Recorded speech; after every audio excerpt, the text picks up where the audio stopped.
Hello दोस्तों, आपके अपने YouTube चैनल एग्जाम फास्ट में स्वागत है। मैं संदीप सर। आज हम लोग एनसीईआरटी के सेशन को और आगे बढ़ाते हैं, जो कि इससे पहले हम लोगों ने रेगुलेटिंग एक्ट पढ़ा था, फिर चार्टर एक्ट पढ़ा था। आज पढ़ते हैं भारत शासन अधिनियम।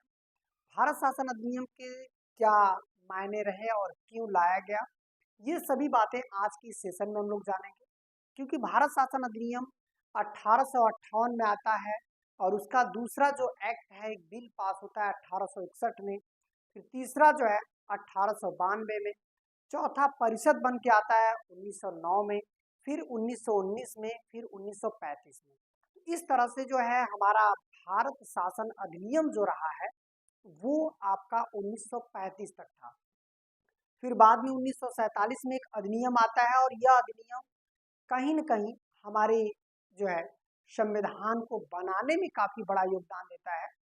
तो वो बात की बात है, लेकिन जो ब्रिटिश सरकार ने हमारे यहाँ कानून बनाया, वो किस तरह से कानून रहा, वो कैसा कानून रहा, उसकी सब की बातें हम लोग आज की इस सेशन में करते हैं।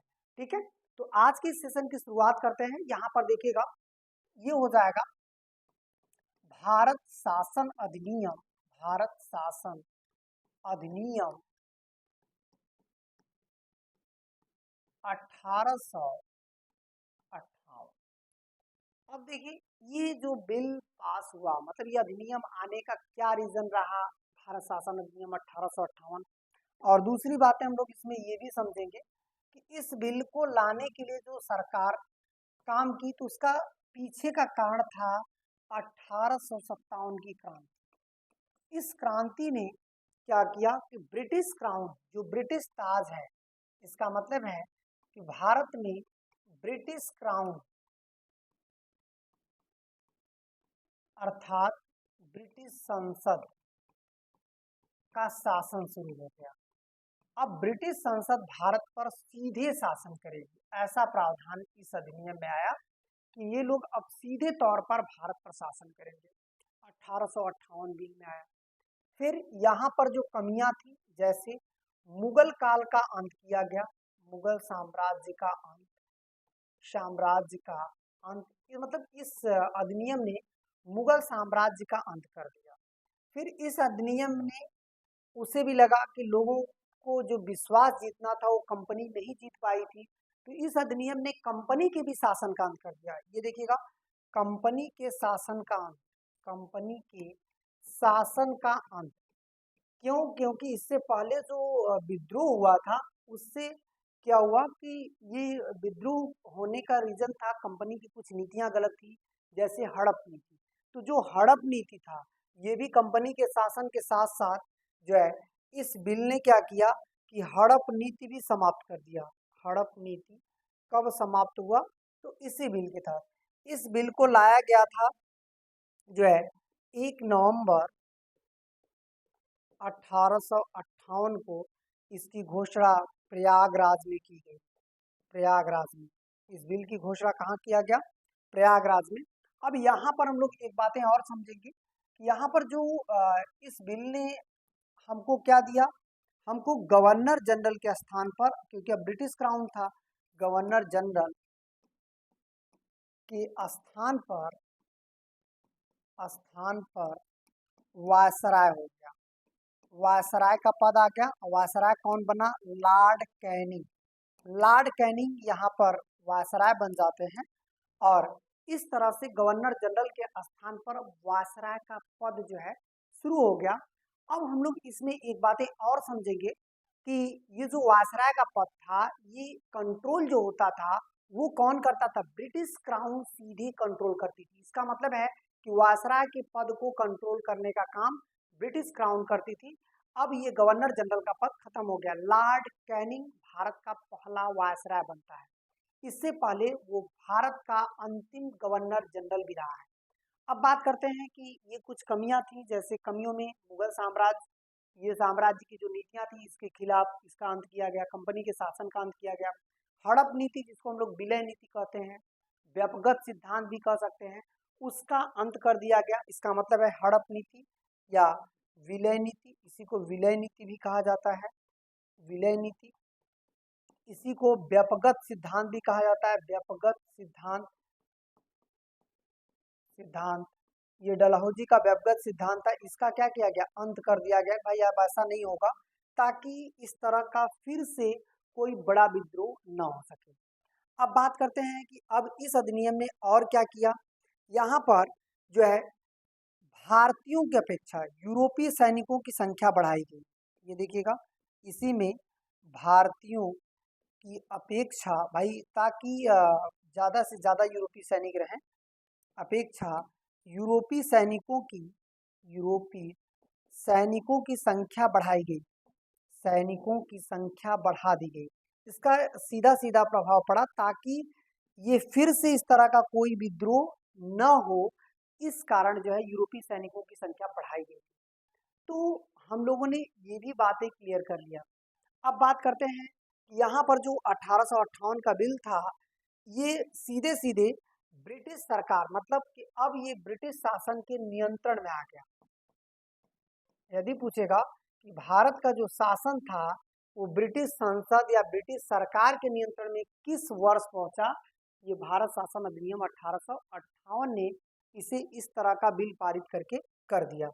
अब यहाँ पर जो मंत्रालय की जो, जैसे हम लोग कह सकते हैं कि भारतीय मंत्री व्यवस्था, देखिए यहाँ पर मंत्री व्यवस्था की गई, और जो मंत्री पहला बना था वो चार्ल्स वुड बना था।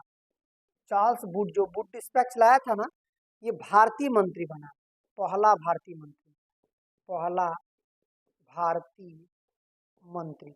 इसका मतलब है कि अब भारतीयों को भी जो है इसमें मुगल साम्राज्य के अंत खत्म होने के बाद अब भारतीयों को भी जगह मिलने लगा, जिसमें भारत का मंत्री चुना जाएगा और भारतीयों के सदस्य चुने जाएंगे। तो यहाँ पर सदस्य भी बात कर सकते हैं। ये सभी जो है मामले किस अधिनियम में आए, 1858 अधिनियम ने इस तरह के सभी मामले को ला दिया। अब बात करते हैं कि 1858 ज़्यादा समय नहीं, बल्कि 3 वर्ष बाद फिर कुछ खमियां थी, उसको दूर करने के लिए एक भारत शासन अधिनियम 1861 आता है। तो आगे हम लोग जो पढ़ेंगे वो पढ़ेंगे 1861। तो ये देखिएगा, इसकी कुछ कमियां में भरपाई करना था, तो हम लोगों ने भारत शासन अधिनियम, भारत शासन अधिनियम, अधिनियम 1861, इतना याद रखिएगा। जो आपने इससे पहले पढ़ा था, जिसको हम लोग कह सकते हैं कि भारत शासन अधिनियम 1858, उसको एक बार और समझ लेना है कि ब्रिटिश क्राउन का शासन ब्रिटिश संसद के नियंत्रण में चला गया इस अधिनियम ने। इस अधिनियम ने मुगल साम्राज्य कंपनी के शासन का अंत किया। इस अधिनियम ने हड़प नीति को खत्म कर दिया। यह अधिनियम प्रयागराज में जो है घोषणा किया गया 1 नवंबर को। इसमें मंत्री भी भारत के चुने गए, भारत के पहले मंत्री बने चार्ल्स वुड। अब बात करते हैं, इस अधिनियम ने गवर्नर जनरल के स्थान पर वायसराय कर दिया। तो इसका मतलब है कि और भारतीयों की अपेक्षा यूरोपीय सैनिकों की संख्या बढ़ाई गई। यहाँ पर एक परिषद बनाया गया और इसी परिषद में भारतीय सदस्य बनाए गए। तो ये अधिनियम, एक कॉन्सेप्ट हम लोगों ने क्लियर कर लिया है। ठीक है, अब बात करते हैं भारत शासन अधिनियम 1861 की। भारत शासन अधिनियम 1861 क्या करता है कि यहाँ पे सबसे पहले हमको जरूरत क्या पड़ती है कि राष्ट्र जो वायसराय है वो चाहे तो कोई भी कानून बना सकता है। इसके लिए इनके पास पावर दिया गया अध्यादेश जारी करना। इसका मतलब है कि अध्यादेश जारी कौन कर सकता था, वायसराय कर सकता था। वायसराय जो है अध्यादेश जारी कर सकता था, ऐसा पावर दिया गया। और दूसरी बातें यहाँ पर रखी गई कि विभागीय प्रणाली, इसका मतलब है अब भारत में किस तरह की प्रणाली ला दी गई, विभागीय प्रणाली। विभागीय जो प्रणाली था, अलग अलग विभाग किए गए ताकि अलग अलग विभाग का जो है अलग अलग जिम्मेदारियां हों। जैसे आपका विदेश विभाग, रक्षा विभाग, व्यापार विभाग। तो ये क्या था, ये अलग अलग था। वैसे क्या था कि कंपनी सीधे इन सबको एक साथ देखती थी, विदेश को, रक्षा मामले को, व्यापार को। इसका मतलब है कि सब कंपनी एक साथ देखती थी, लेकिन इस अधिनियम ने आकर इसको बदल दिया। अब बात करते हैं कि इस अधिनियम ने और क्या किया। इस अधिनियम ने भारत में 3 हाई कोर्ट बनाए, 3 हाई कोर्ट। हाई कोर्ट, इसका मतलब है कि उसे हम लोग उच्च न्यायालय कहते हैं। ये कलकत्ता में बना पहला हाई कोर्ट, कलकत्ता में। दूसरा हाई कोर्ट जो है बना मद्रास में, और तीसरा हाई कोर्ट बना बम्बई में। इसका मतलब है कि कलकत्ता, मद्रास, बम्बई में कब बना था? 1862 में इन सब का उद्घाटन कर दिया गया। ठीक है, 1862 में। तो ये देखिएगा, इस तरह से 3 हाई कोर्ट बना दिए गए इस अधिनियम के द्वारा। अब बात करते हैं कि अब जो अध्यादेश जारी कर सकता था वो वायसराय कर सकता था, और यदि गवर्नर जनरल रहता, गवर्नर जनरल, वो भी इसे पारित कर सकता था। ठीक है, ये बातें करते हैं। अब बात करते हैं कि यहाँ पर प्रांतीय जो विकेंद्रीकरण, जैसे यहाँ पर 3 और लोगों को चुना गया, तो अब भारतीयों का हस्तक्षेप शुरू हो गया। ये देखिएगा, भारतीयों को चुना जाने लगा। अच्छा, भारतीयों को चुना जाने लगा, इसमें भी 3 भारतीय चुने गए। 3 भारतीय, वो कौन कौन से 3 भारतीय थे? पहला जो थे वो दिनकर राव थे, मतलब 3 भारतीय चुने गए थे। किसमें? अस्थाई सदस्य, वायसराय के। वायसराय जो था, ये देखिएगा, वायसराय में अस्थाई सदस्य चुने गए थे, अस्थाई। और ये अस्थाई सदस्य जो चुने गए थे वो 3 भारतीय थे। एक दिनकर राव थे, दिनकर राव, और एक जो थे वो पटियाला के महाराज थे, पटियाला के महाराज। और एक लोग जो थे वो वाराणसी के महाराज थे, जैसे वाराणसी के राजा, बनारस के राजा जिसको बोल सकते हैं, बनारस के राजा। तो इसका मतलब है कि इन तीनों को जो है चुन लिया गया। तो हम लोग सीधे शॉर्ट्स में ये समझ सकते हैं कि भारत शासन अधिनियम 1861 क्या करता है। तो भारत शासन अधिनियम 1861 करता है कि एक तो अध्यादेश जारी करवाता है, ठीक है। दूसरा, इन लोगों ने 1861 में विभागीय प्रणाली तैयार करता है। तीसरा, 3 हाई कोर्ट बनाते हैं। चौथा, 3 भारतीयों को भी चुनते हैं। तो ये काम जो है कुछ 1858 में जो बाकी था उसे कंप्लीट कर लिया गया। इसका मतलब है कि यही बिल आपका 1861 का बिल था। ये एनसीईआरटी बेस है, बहुत इंपॉर्टेंट है। जो भी फैक्ट है आप चाहें तो अपना रिटेन में नोट्स बना सकते हैं एनसीईआरटी फैक्ट को। और यदि आपको जीएस में चाहे नेट हो, चाहे यूपीएससी हो, पीसीएस हो, या एसआई हो, पुलिस हो, एनटीपीसी हो, कोई भी एग्जाम, यदि आपको जीएस में बेहतर करना है तो आपको एनसीईआरटी बेस का ये फैक्ट और ये कॉन्सेप्ट याद करना होगा। ये सभी कॉन्सेप्ट हैं और कुछ तो फैक्ट भी हैं, दोनों आपका इससे हो जाएगा। ठीक है, चलिए और आगे बढ़ते हैं। अब देखिएगा, अगला जो है आपका हो जाएगा भारत शासन अधिनियम 1892। ये देखिएगा, भारत शासन अधिनियम 1892, ये बात है। अब यहाँ पर इन लोगों ने क्या किया, यहाँ पर इस अधिनियम ने पहला जो कदम उठाया, अप्रत्यक्ष निर्वाचन प्रणाली की शुरुआत की गई। ये देखिएगा, अप्रत्यक्ष निर्वाचन, एक तो इन्होंने ये दे दिया। दूसरी बातें इसमें इन्होंने किया, अप्रत्यक्ष निर्वाचन के बाद जो है, अब यहाँ पर लॉर्ड लैंसडाउन था। कई बार दिया है कि इस समय जो 1892 था उस समय कौन था?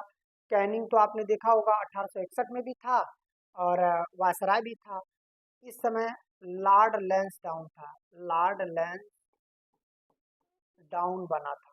क्या बना था? Viceroy, viceroy. तो ये जब बिल पास हुआ था तो उस समय वायसराय कौन था? लॉर्ड लैंसडाउन था। फिर इसके बाद इन लोगों ने अप्रत्यक्ष निर्वाचन की शुरुआत कर दी। अब आते हैं बजट पर बहस करने का अधिकार दिया गया। ये देखिएगा, बजट पर बहस का अधिकार दिया गया, अधिकार दिया गया। तो ये देखिएगा, बजट पर बहस का अधिकार दिया गया। फिर इसके बाद इन लोगों ने क्या किया कि बजट पर कार्यपालिका के समक्ष सवाल रखने का अधिकार, बजट पर कार्यपालिका के समक्ष सवाल का अधिकार।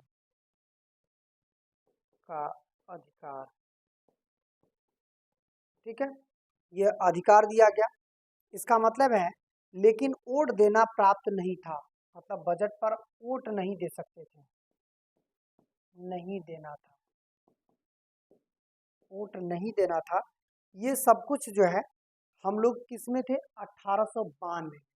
1892 में पहली बार भारतीयों के लिए एक चुनाव प्रक्रिया, मतलब अप्रत्यक्ष चुनाव में ये भाग ले सकते थे। सीधे तो भाग नहीं ले सकते थे, लेकिन अप्रत्यक्ष चुनाव में ये लोग भाग ले सकते थे। ऐसा प्रावधान भारत शासन अधिनियम 1892 के तहत लाया गया था। क्लियर हो गया। तो यहाँ पर हम लोग क्या समझ लिए, अप्रत्यक्ष निर्वाचन, उस समय लॉर्ड लैंसडाउन भारत का वायसराय थे। बजट पर बहस का अधिकार दिया गया, बजट पर कार्यपालिका के समक्ष सवाल का अधिकार, और वोट नहीं देना है इस तरह से, लेकिन वोट देने का अधिकार नहीं दिया गया। ये सभी अधिकार जो है बजट पर दे दिए गए। अब बात करते हैं भारत शासन अधिनियम जो है, या आप इसको परिषद अधिनियम भी कह सकते हैं। भारत परिषद अधिनियम, भारत परिषद अधिनियम 1909। इसे मॉर्ले मिंटो सुधार अधिनियम भी कह सकते हैं। इसे मॉर्ले मिंटो सुधार अधिनियम, इसे मॉर्ले मिंटो सुधार अधिनियम भी कहा गया। ठीक है, मॉर्ले मिंटो सुधार अधिनियम कहा गया भारत परिषद अधिनियम को। अब यहाँ पर क्या किया गया, भारत सचिव पद बनाया गया, सचिव का पद। ठीक है, और दूसरा जो है गवर्नर जनरल के कार्यकारिणी परिषद भी नियुक्त किया गया। वो गवर्नर जनरल का कार्यकारिणी परिषद नियुक्त किया गया, कार्यकारिणी परिषद नियुक्त किया गया, परिषद नियुक्त किया गया। तो एक बातें तो ये भी हो गया कि गवर्नर जनरल में कार्यकारी परिषद नियुक्त किया गया, और ये सांप्रदायिकता विभाजन किया गया। ये देखिएगा, सांप्रदायिकता, इसका मतलब है मुस्लिमों के लिए जो पृथक वोट की व्यवस्था की गई थी, ये इसी अधिनियम में। सांप्रदायिकता विभाजन, और सांप्रदायिकता विभाजन क्या था, मुस्लिमों को वोट देना, मुस्लिमों को पृथक निर्वाचन, पृथक निर्वाचन की व्यवस्था। इसका मतलब है कि पृथक निर्वाचन की व्यवस्था जो मुस्लिमों को थी, वो व्यवस्था जो है किसके अंतर्गत आया था, ये इसी के अंतर्गत आया था। पृथक निर्वाचन व्यवस्था मतलब मुस्लिमों को वोट देने का अलग से जो है कह सकते हैं कि वोट दे सकते हैं। मुस्लिमों पृथक निर्वाचन व्यवस्था बनाई गई, ये अलग से वोटिंग की व्यवस्था जो है इसमें बनाया गया।